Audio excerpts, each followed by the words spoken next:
Hello everyone, and welcome once again to Rolling Ones, the RPG podcast. Once again, I am Sean, and with me today is... The one, the only, Max. Yes, Maximilian Pegasus. Yugi boy. Yes. How do you even follow that up? I was just asking myself that exact same question. That's the podcast, that's it. GG, thanks for listening guys, we'll see you later. Good night. Good night, everyone. Alright, God, how do I follow that up? Jeez. Alright, well, I guess we could just go into, just barrel our way into the news, just go forward. Push our way forward. So yeah, we have two news items today before we get on to our topic. The first news item is the one that Max has no idea about, which is that, recently, Fantasy Flight Games acquired the IP rights to Legend of the Five Rings, also called L5R. Max. Hi. I'm having difficulty talking. Okay, it's apparent. Yes, it is. Give your thoughts on this, Max. Sure. What, does it have any relevance to Lord of the Rings? Because I heard rings. I don't believe so, aside from the general fantasy genre. So I can't turn invisible. Probably not. Is there a giant flaming eye that stares at me and starts whispering in a I've never creepy actually voice? played, so I have no idea if it does or not. Well, that's just poor research right there. No, whatever. Legend of the Five Rings used to be owned by the company AEG, and it began life as a trading card game before being adapted into an RPG.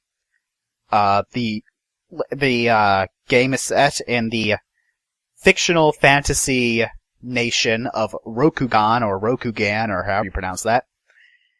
And Rokugan, yes, I've heard it. Don't they I believe one of the towns there is Netflix, and Pandora is another one, I believe. The best thing about that is if I just turn my head to the side a bit, I see my TV on with the little Roku logo bouncing around. Roku's taking over the world! But yes, it's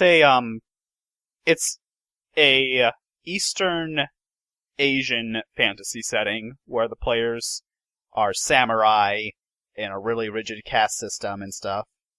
And yeah, it's been purchased by Fantasy Flight. And Fantasy Flight is kind of a juggernaut in the tabletop gaming industry. They are responsible for such board games as Arkham Horror and the Game of Thrones board game, I believe. Oh, dear God.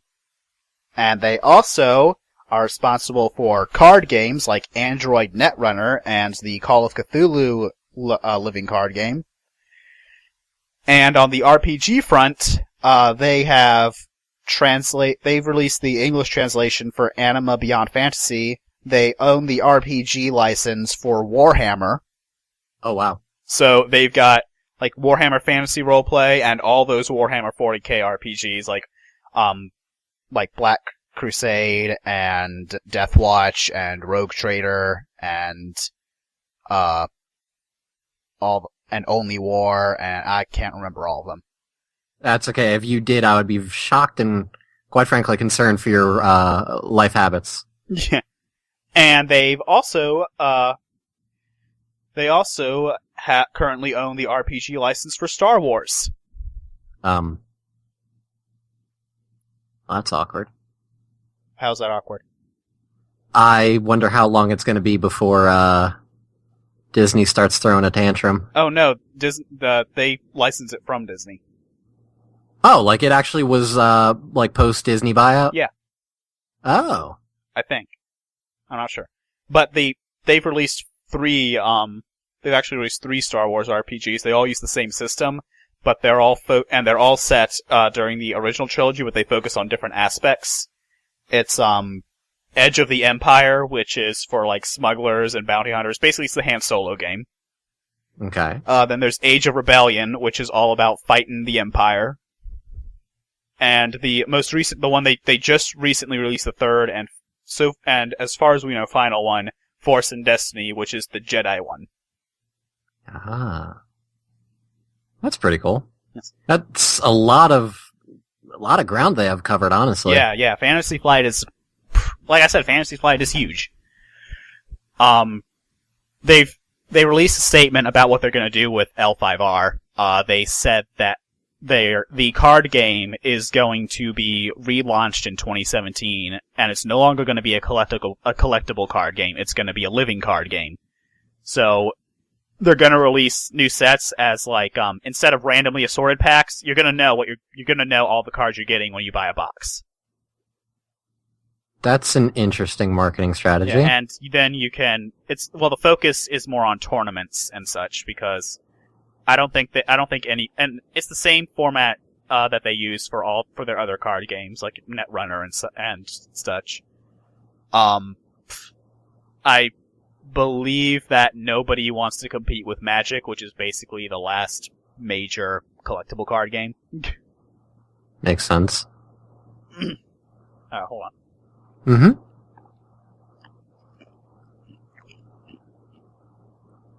While they briefly mentioned the RPG in a few press materials, but they haven't outlined any of their plans for it yet.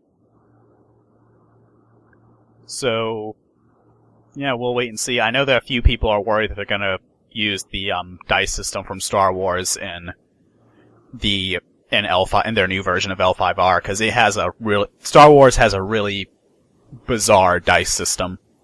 What, like a bunch of D6s and D12s and stuff? No, it's custom. They use custom dice. Custom dice. Like it's all there's special Star Wars dice packs you can get, and different dice have they're color coded, and different ones have different sides, and they have symbols on them instead of numbers. Huh.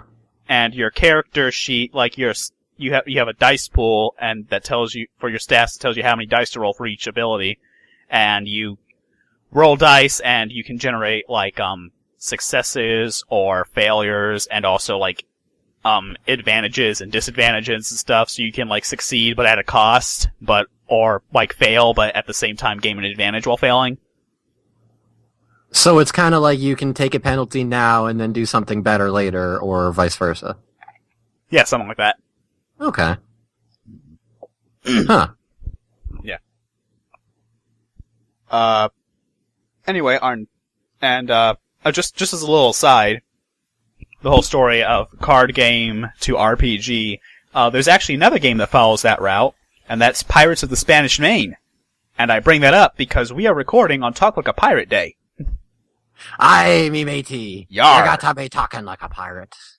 Yar. I always forget about Talk Like a Pirate Day, and then it comes, and I'm like, crap, it's Talk Like a Pirate Day.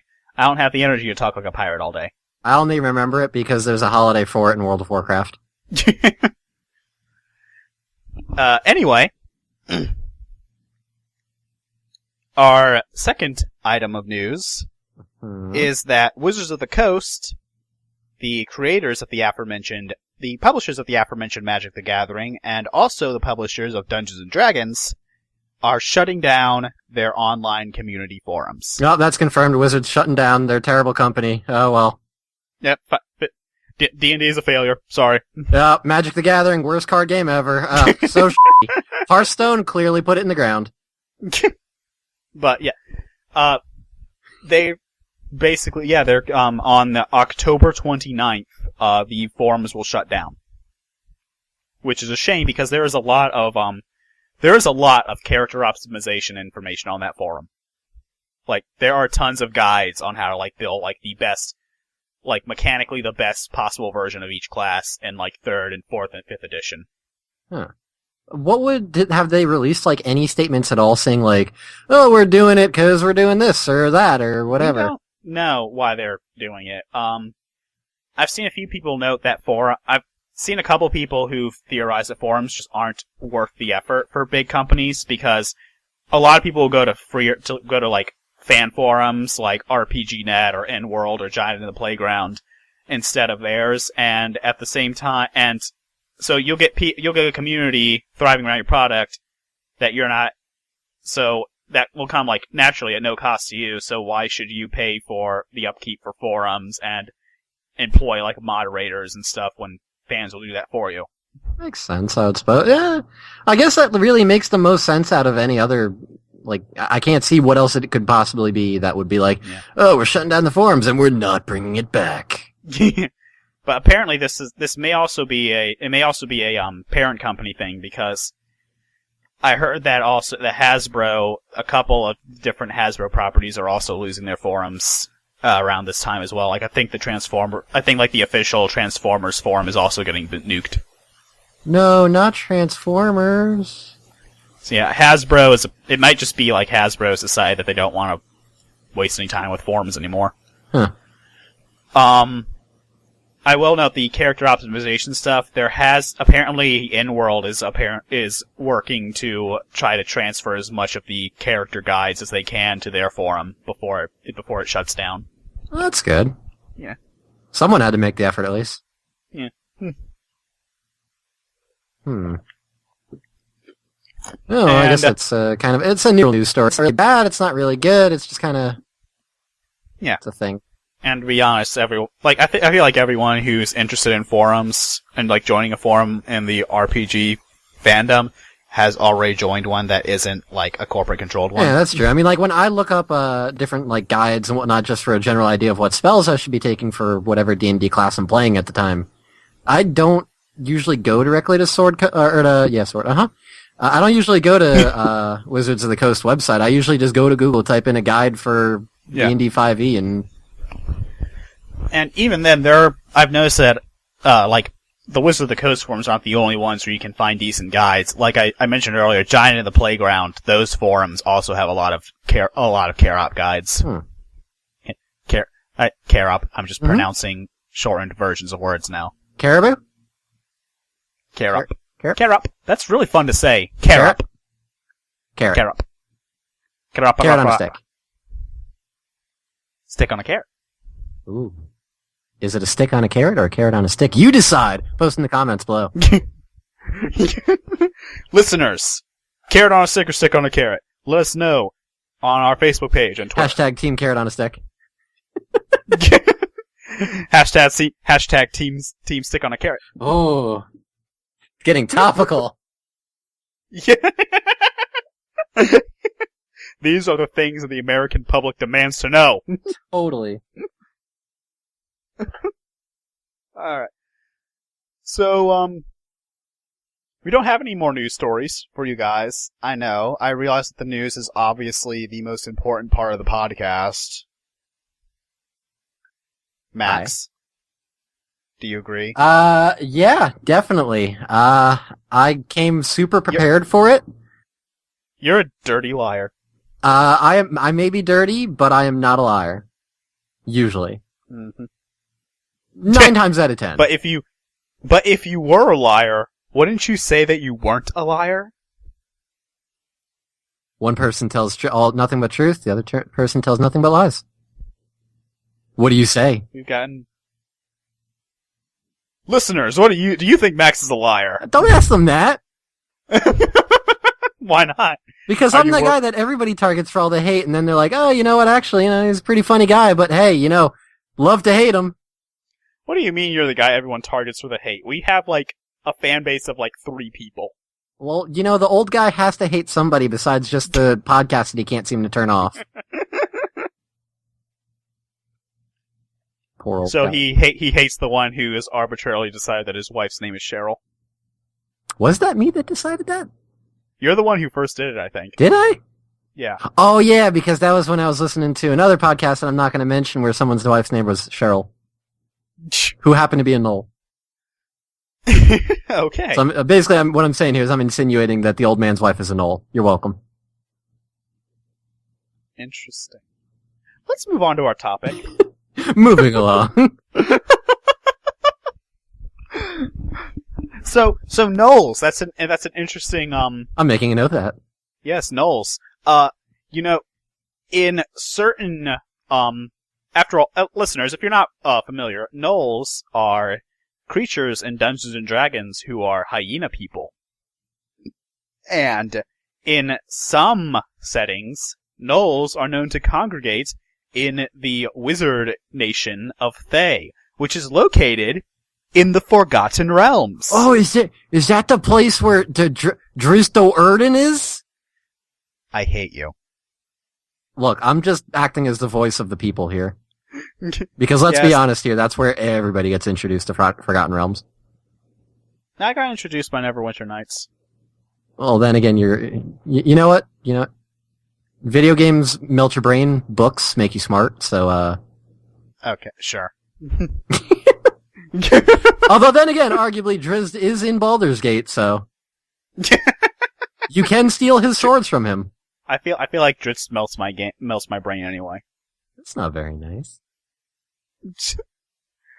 So Max, Hi. You're a big fan of the Forgotten Realms as a setting, yes? I am. I'm personally not. I know. And that's not to say that I dislike or like hate the Forgotten Realms or anything. I just don't really care about it. I've always viewed it like Forgotten Realms as like that starter world that like every like major setting needs. Like even like a perfect example, I know everybody listening is nerds anyways, so they should know it. Like Pokemon. The first region that you start in is, what was it, like Johto or Kanto or Hoenn or one of them three? It was, I think it was Kanto. Yeah. It's like that is the OG world of Pokemon. Mm-hmm. Anything beyond that is not like the major setting. So it's like, even though there's like Eberron and the Dragonlance world, I forgot what the hell that place is called. The Dragonlance world is Krynn, I believe. Yeah. It's like, even though there are other worlds that are major factors in D&D as a whole, Forgotten Realms is kind of like Wizards of the Coast's go-to, like, hey, if you want to see, like... Kind of like nothing. It's where all of the official adventures for 5th edition have been set. This is true. Lost Mines of Phandelver. Perfect example. Yes. Lost Mines of Phandelver in the starter set is set, like, right outside Neverwinter. And the 3 big storylines they've had so far are all based in the Forgotten Realms, from Tyranny of Dragons to Elemental Evil to Rage of Demons. It kind of helps too, the fact that Forgotten Realms already has a pretty well established like villain system. Like, you've got Tiamat as a major focus, you've got the Red Wizards of Thay. Not to mention, I mean, you could slap on any other number, like Yeenoghu. Yeenoghu's a good one. Yeah. Going back to those. A quick explanation of the realms, I suppose, is in order, just to catch up on just help, catch the old man up on what we're talking about. Of course. In Dungeons and Dragons, they have what are called campaign settings, which are basically pre-made settings that you can use for your campaign. Stop me if this sounds too complicated. You've lost me already. I'm sorry to hear that. Did I ever actually have you? No, I'm busy playing World of Warcraft. I don't know what's going on. Oh, okay. It's very unprofessional, Max. This is a serious podcast. So serious. I'm sorry. Here I am cracking witty one-liners and trying to provide, silly entertainment. Go on. Yes. Anyway, the Forgotten Realms is by far the biggest and probably the most iconic of the campaign settings for D&D. Though, despite Max's comparison to it as an OG setting, it is not actually the first. The original campaign setting, I believe, is actually Greyhawk. Is it? Yeah. Because Greyhawk was Gary Gygax's setting. That would make sense then. Yeah. And the realms where I believe Ed Greenwood created them. And he sold them to Wizards in the late 70s or something, in the 70s at some point. Did he? I thought he did Dragonlance. Hold on. No, Dragonlance was Weiss and Hickman. Oh yeah. I'm looking at that right now. They also did Ravenloft, I believe, which is one of my favorites. Yeah, I'm so sad that I missed that session. That would have been fun, but oh well. But yeah, the Forgotten Realms, when it's sort of, how sometimes you'll get something that's really, for its time, it's really groundbreaking, and then everything copies it, so it's no longer groundbreaking anymore a few years down the line. Topical. Yeah, basically. Yeah. But the Forgotten Realms is that setting for D&D. When it started, and really fantasy in general, because when it started, it was basically a slightly darker, edgier take on your standard fantasy world. And then the rest of the fantasy genre caught up with it, and now it's just a really standard fantasy setting. Sounds about right. I mean, it's kind of just that place where people, like, if you say D&D, more often than not, you're probably going to get two responses. One is, oh, is that like elves and dragons and stuff? And then the people that actually know beyond elves and dragons and stuff are going to be like, oh, that's where Driss is from. Yeah, that's where Driss is from. That's really one of the big strengths of Forgotten Realms, is that it has a huge, huge line of novels. Oh, yeah. Like, so many, and so many of them are terrible. But Drizzt, created by R.A. Salvatore, is that how you pronounce it? Is it Salvatore or Salvatore? Salvatore, I believe. Okay. But, R.A. Salvatore created Drizzt, who was the one good drow. Well, he was at the time, except not even then, because in the first book he has his dad is also good. It's depressing, is what it is. Yeah. He's the one good drow, and he is moved to the surface to cast off the evils of his dark elf race. And and his life is just super angsty, and he's super woe is me, while also being a kick-ass, like, dual scimitar wielding ranger with a, like, cosmically good panther best friend who follows him around, and he gets a hot girlfriend and hangs out with a barbarian and a dwarf king. I don't like Drizzt at all. I have respect for him. He is such a Mary Sue.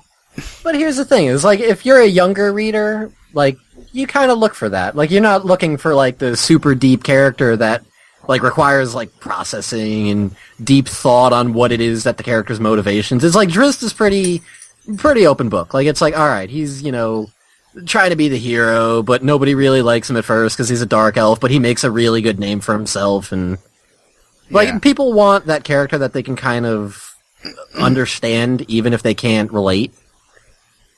Drizzt is also kind of a zombie, I feel, because I know that Salvatore has attempted to end the series a few times, and Wizards basically told him, no, keep going, we make a lot of money off this shit.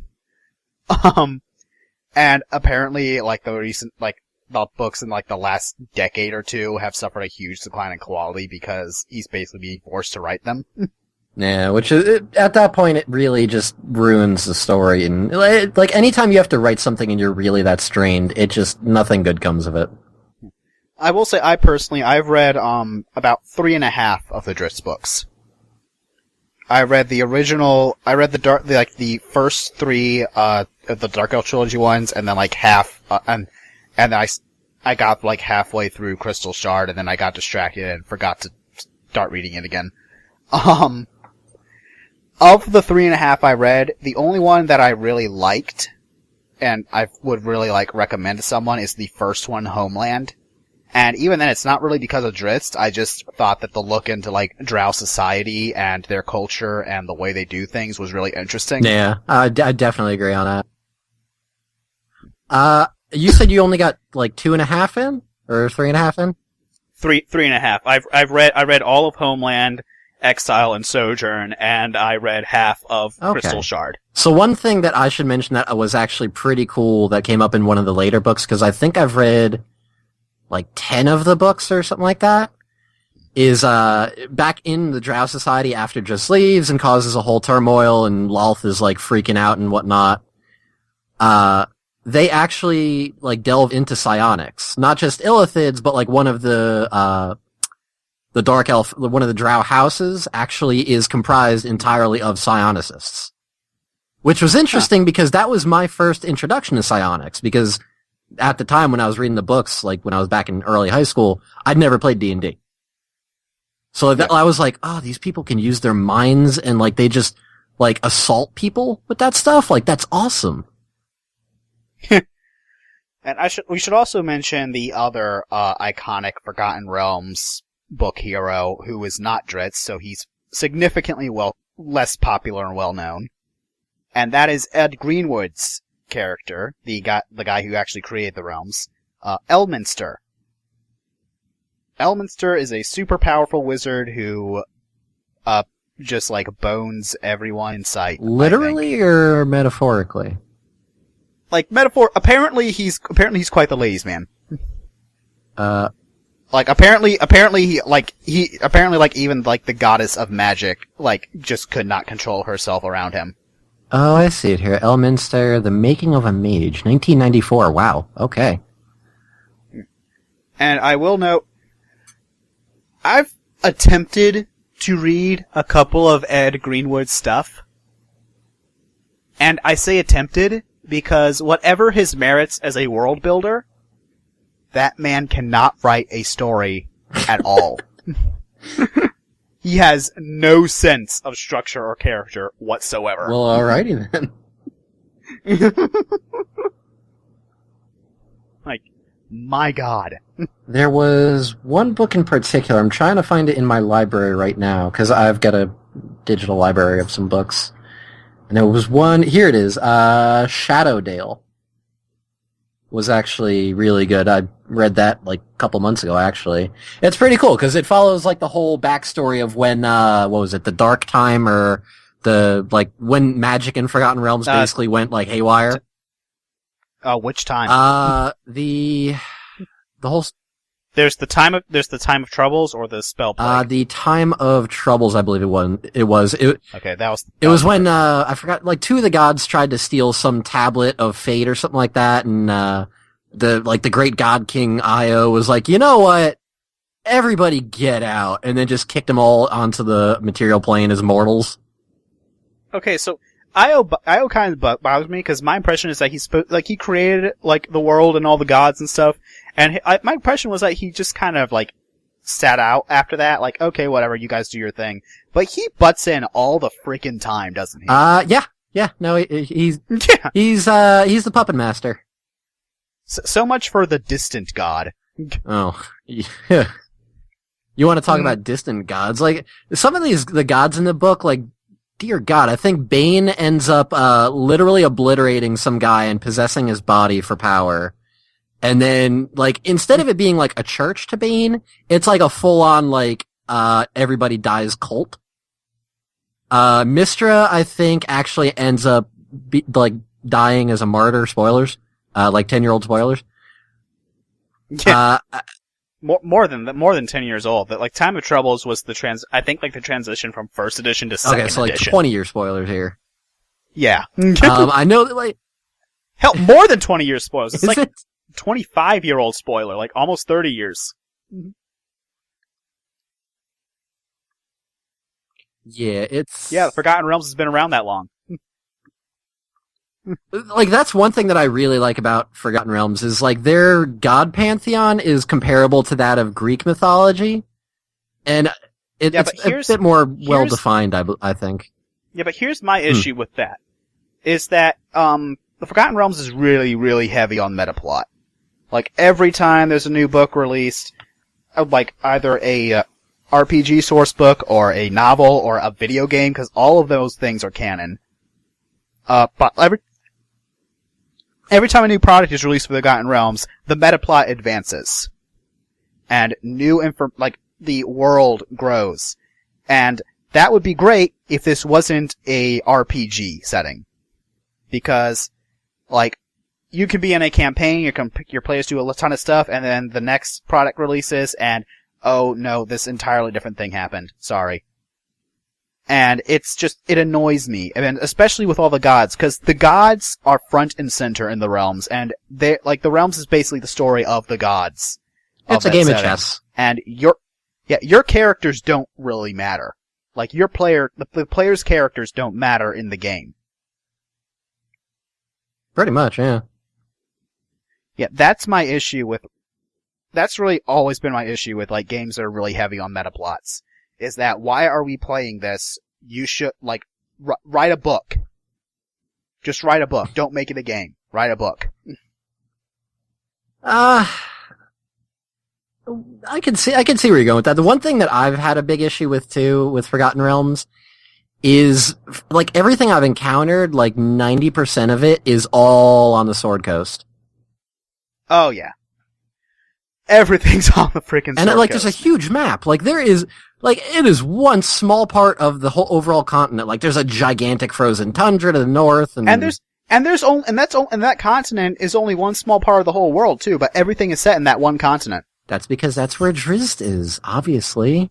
That's because that's the medieval European continent. We can't set it in, like, frickin' Karatur, which is the East Asian place, or Mastica, which is, like, the Central and South American place. Oh, no, of course not. Can't do And there's that, only no. minor references to that stuff from what I've seen, like the yeah. player handbook for 5e, like the humans. Mhm. That's about it. Like, the 4th edition Forgotten Realms campaign guide, like, doesn't even mention it briefly mentions Karatur a few times when it talks about, like, the Golden Way, which is basically the Silk Road in the Forgotten Realms. But other than that, it's focused solely on Faerun and also this other new continent that they introduced that actually replaced Mastica. Really? Yes. Where's that? Because, like, fourth edition, the transition between 4th edition Forgotten Realms was super controversial for lots of longtime fans. Cause they changed so much stuff with it. Cause, 4th edition had completely different mechanics than the older games. Older versions. You were basically a superhero. So they wanted to justify the new mechanics, especially the new way magic worked, so they carried that whole spell plague debacle, where magic just went nuts, and the weave, which controls all magic, was destroyed, and blah blah blah. Yeah. And at the same time, they also wanted to try to shoehorn the default 4th edition cosmology into the Forgotten Realms for some unknown reason. And so we ended up with them revealing that, the realms is actually 2 planets, and they were split long ago when the gods and the primordials fought, and now the planets have collided, and bits and pieces of them have been stuck to each other. That's a really weak story. Yeah, so like this entire Mastica got replaced with an entirely new continent, which is just called Return to Bear, and you have like all this other stuff. Like you have different like countries on Faerun. Some countries in Faerun have gone completely replaced by new ones from this new place, and this was also how they introduced Dragonborn into the setting. Huh. Wait, like officially introduced? That's officially how they introduced Dragonborn into the Forgotten Realms. But haven't they been... I guess no, they've never really been mentioned in the story. Yeah. Wow, that's really... like, that just dawned on me. That's weird. Yeah. So, because Dragonborn, they were, in like 3rd edition, they were a super obscure, like, random monster race or something like that no one really used ever. And in 4th edition, they were reworked and made into, like, a core player race. Which is good. I mean, honestly, Dragonborn are awesome. Yeah. And so they needed a way to introduce them into Forgotten Realms, so they were like, okay, Dragonborn, they originated on this other planet, and when they collided, they ended up on Toril. So yeah, now they're in the realms. But yeah, like, 4th edition Forgotten Realms was really controversial for changing things up like that. Like, it was by far the biggest leap that the setting went through. They also advanced the timeline 100 years when they did it. Well, then again, they could technically, like, I don't want to say retcon, but they could just time skip and go back anytime they want. It's not like the timeline is set in stone. Well, I think, because 5th edition does still keep, like, the Dragonborn and the new 4th edition style tieflings and stuff, so presumably I think, like, 5th edition is, like, I think 5th edition is set, like, 7 years after 4th edition or something. I'm not sure. I know that, because one of the few, like, Realms book series that I read is, Brimstone Angels by Aaron M. Evans. And when they did, like, the whole big Sundering, they did this whole event called the Sundering, which crossed over a bunch of different... well, they called it a crossover, but really it was just an event that affected a bunch of different series. But, the Sundering was like, basically what, basically the Sundering was a giant reset button. it brought back a bunch of the gods that died in the spell plague, and it pushed all the Abair stuff back out into its own planet again. It was a reset button. Like, they set everything back to the way it was 100 years ago, basically. So what you're saying is that in our D&D campaign, I need to learn the wish spell and do that. No. Oh. But in the story that the book that tied into the Sundering from the Brimstone Angels series was called The Adversary, and in it, the main characters get put in stasis for 7 years at the start of the book. So so that's why I'm assuming that 5th edition is set 7 years after 4th edition. Huh. Well, I guess that would make sense then. Also, apparently all of Drizzt companions got resurrected back to life. They all died? Yeah, because it was a 100-year time skip. Oh, right. What? And then they all got brought back to life, except I think the barbarian guy Wolfgar? decided that he didn't want to come. Yeah, I think he decided that he didn't want to come back to life for some stupid reason. Why?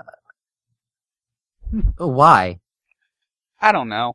Because I guess, I assume so that they could claim, like, no, we didn't just reset everything back the way it was. Look, he's still dead.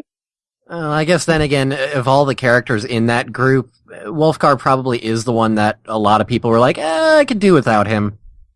Which is a shame, because he was originally intended to be the main character.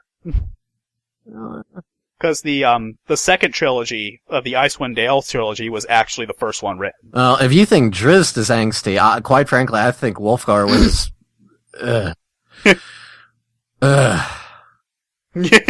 I've been tortured for years by a demon seductress thing. Fuck my life. It's like, so much angst. Just Wolfgar, look, you're a barbarian. Just get mad and get over it. Isn't it? That's what they do, right? They just go raw and they forget all the problems. Basically, yeah. At the end of their weapon. Something like that, I think. But yeah, so, as we alluded to earlier, dear listeners, the most iconic part of the Forgotten Realms is the continent of Faerun, and the most iconic part of Faerun is the Sword Coast, which is where a bunch of, like, free city-states are located, like Baldur's Gate, and Waterdeep, and Neverwinter, and it's also the setting of the upcoming video game, and the focus of the upcoming, supplementary book for the RPG, the Sword Coast Adventures Guide. And Max, you wanted to talk about the video game. Oh, hell yes. I've been, playing for a couple hours. For those of you listening, we're recording this on, the 19th, so yesterday the 18th, they started up a Head Start 2 for those of us who pre-ordered.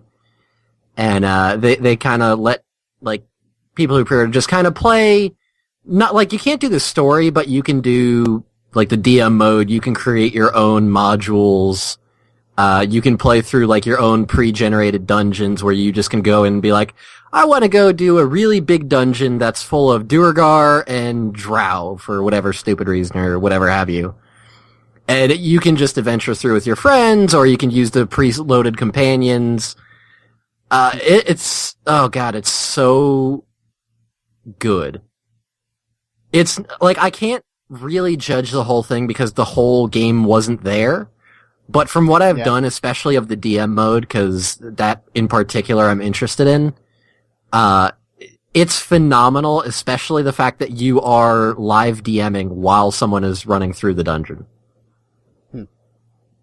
And what are the races and classes that are in the game? The races are your standard, like basic set, so it's human, as well as allowing for human variant.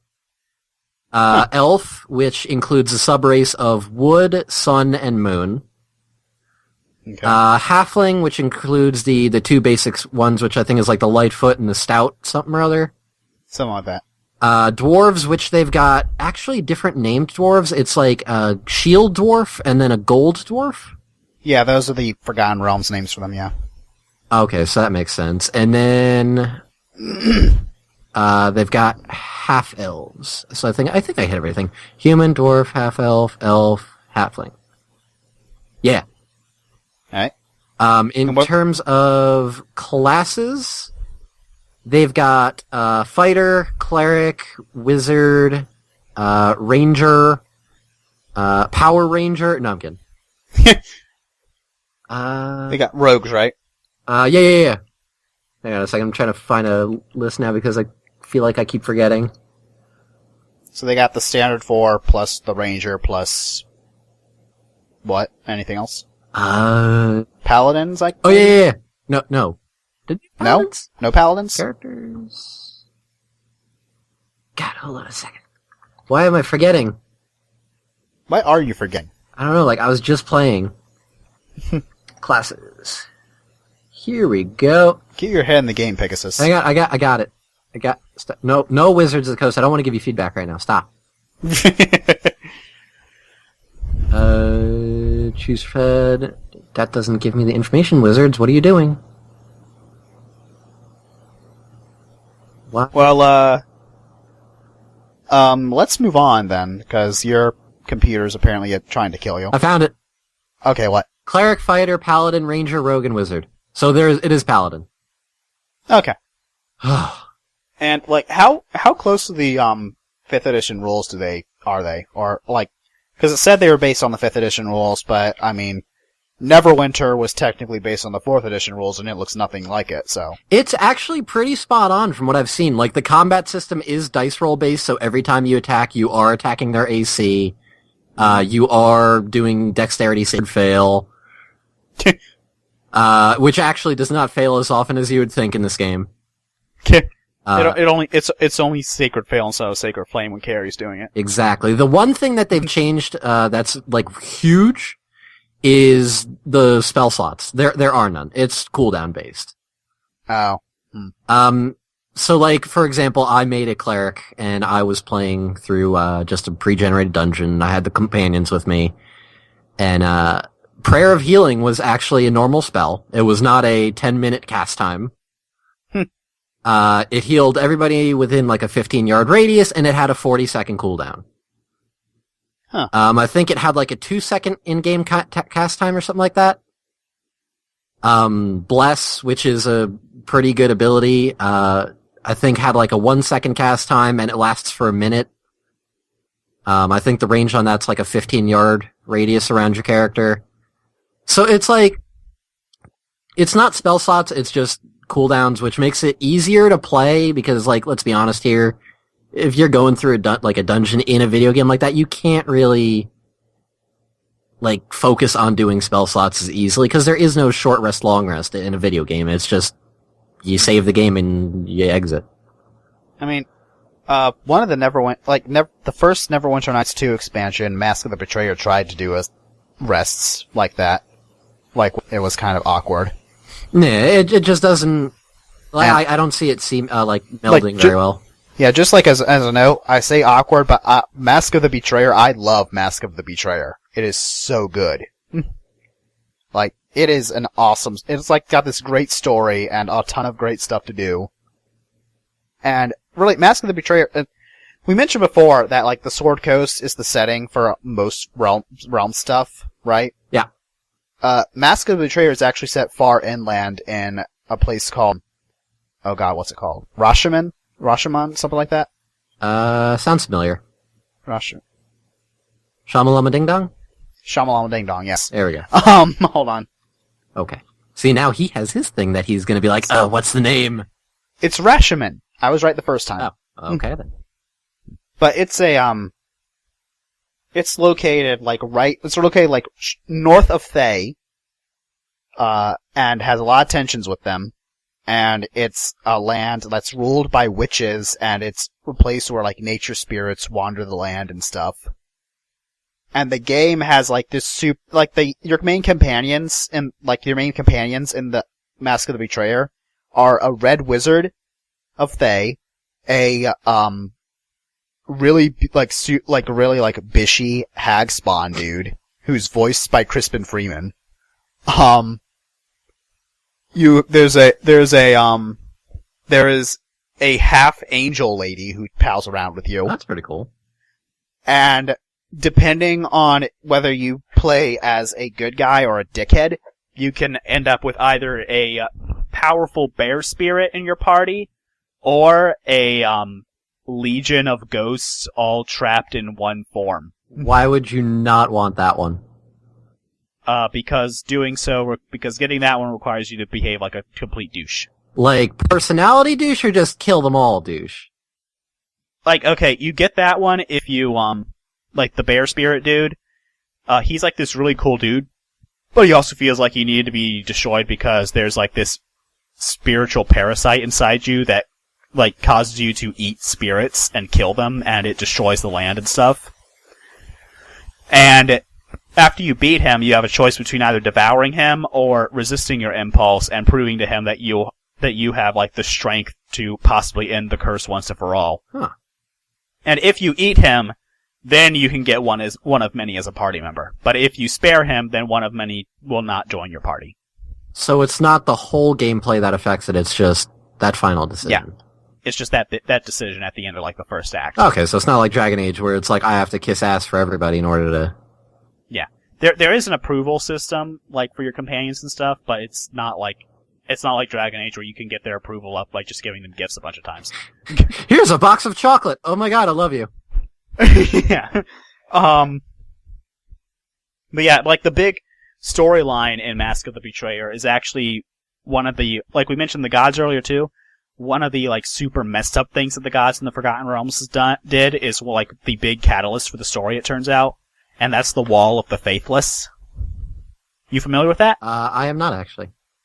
Alright. The Wall of the Faithless. I believe they actually got rid of this in 4th edition because it was just such like a what the hell thing. Like how, like, even the good gods are okay with this for some reason. But the Wall of the Faithless, if you do not worship a god in the Forgotten Realms, then you don't really get an afterlife. Instead, when you die, your soul gets put in the Wall of the your soul gets used as a brick in the Wall of the Faithless. What the hell? And you slowly fade away into nothingness and become like just a brick. That's disturbing. Yeah. If you don't worship a god, that's what happens to you. It is super messed up. Well, if that ain't topical, I don't know what it is. How is that topical? Discussion of religion. When were we discussing? Never mind. Well, we're talking about gods, which is directly related to religion. We were talking about it and I brought up the gods thing because I was talking about the Wall of the Faithless. Right, because you were talking about some other setting in Forgotten Realms instead of Sword Coast, because Sword Coast is best coast. But yeah, whatever. But the funny thing is though that at the end of the game, the Wall of the Faithless is still standing, and though you can choose to devote the rest of your life to trying to tear it down. Can you eat the ghosts or spirits? No, sorry. They can't. But you said that you get to eat spirits. No, the spirit eater applies to like nature spirits and type like that. You can't actually do that to undead. Well, you know what? That's one type difference. That's disappointing. Though you can purify undead by using the curse though. Huh. Alright, so do that. Well, you can't do that on the Wall of Faith because they're not technically undead. Then what are they? They're souls. So then eat them. Of the dead. You can't eat them because they're not spirits. Oh, spirits, okay. But, yeah, like, by the end of the game, though, it's still standing. You can choose to try to devote the rest of your life to destroying it. In fact, that's the half-angel in your party is actually devoted herself to trying to tear it down. Makes sense. But, like, apparently the people who made the game, Obsidian, they originally wanted the game to end, like, with a big fight, like, because the climax of the game is basically an assault on the wall itself. And they wanted it to end, they wanted you to be able to let you, tear down the wall if you wanted, but they thought that Wizards wouldn't let them implement such a huge change to the setting like that. And then, like, 2 years later, Wizards released 4th edition, and the wall was gone. Huh. Okay, then. Hey, guys, you know that wall that we had? Yeah, it's not there. Well, where'd it go? You don't know. Okay, do you know? Maybe. Yeah, it's kind of unclear whether the wall's actually torn down, or if they quietly retconned it away, or if it's still there and they just never bothered mentioning it. Huh. Well, damn, Wizards, that's gruesome. Yeah. Well, I mean, super gruesome them to allow that, anyways. Because I guess don't they have directive story control over that stuff?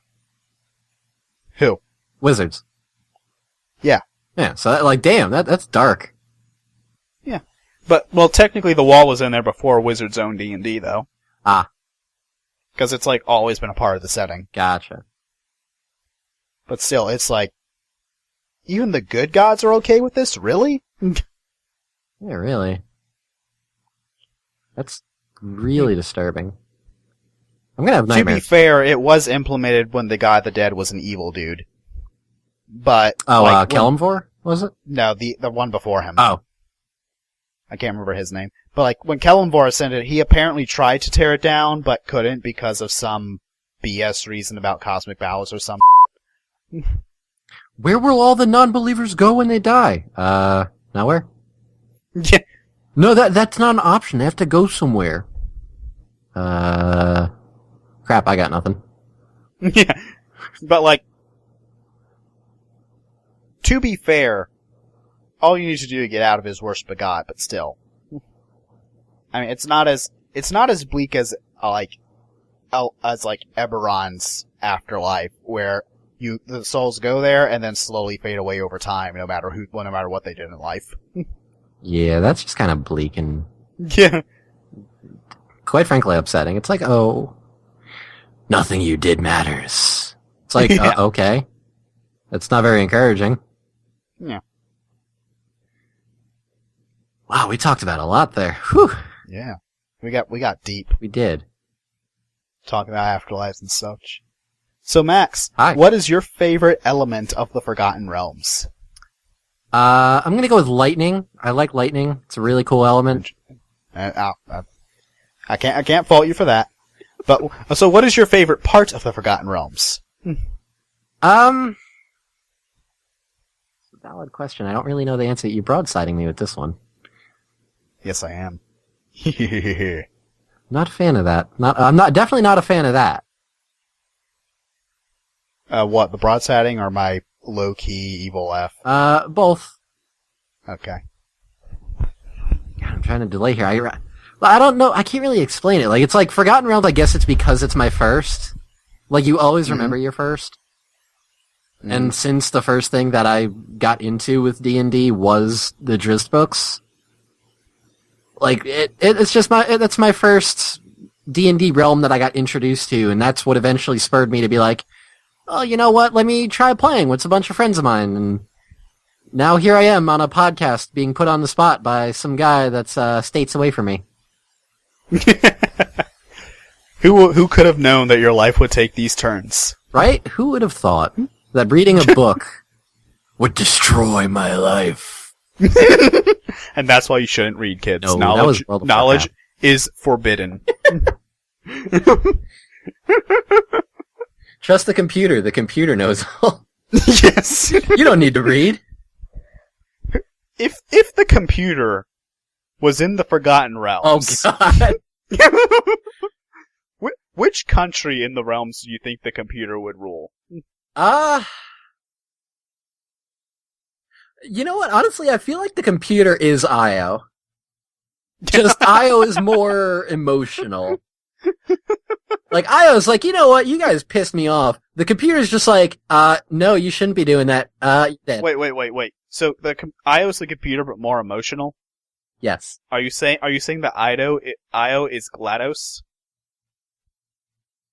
From Portal? Yes. Actually, wow, that is a good comparison. Or are you comparing GLaDOS to the computer? I'm saying that if the computer was more emotional, it would probably be like GLaDOS. So if Io is the computer with more emotion, that would mean that Io is more like GLaDOS. My mind just got blown. Bruh. That's like totally crazy, man. I'm losing my mind. Okay, so the Forgotten Realms, the supreme god of the Forgotten Realms, is GLaDOS. That would actually be amazing. What? Having GLaDOS as the god of Forgotten Realms. I just imagine, like, one day it's like, this morning all of Drow civilization was destroyed. How did it happen? Well, neurotoxins got unleashed into the Underdark. Why? Because GLaDOS wanted to see what would happen. Turns out, they don't have very good ventilation in the Underdark. Saztam's attempts to conquer the world for Thay, they have been derailed a bit because GLaDOS made him run an obstacle course and he fell to his death. Perfect. Oh, you're trying to cast the wish spell. What is your wish? Oh, you want to become supreme ruler. Sorry, that's my job. Death. Suddenly, wish becomes the most useless spell in the world. Nobody's allowed to cast it. Elminster can't get laid anymore because GLaDOS keeps calling him fat in front of girls. Oh, God. All goblins get replaced with the turrets. Now, when you do Lost Mine of Phandelver, you're getting ambushed by turrets. This is amazing.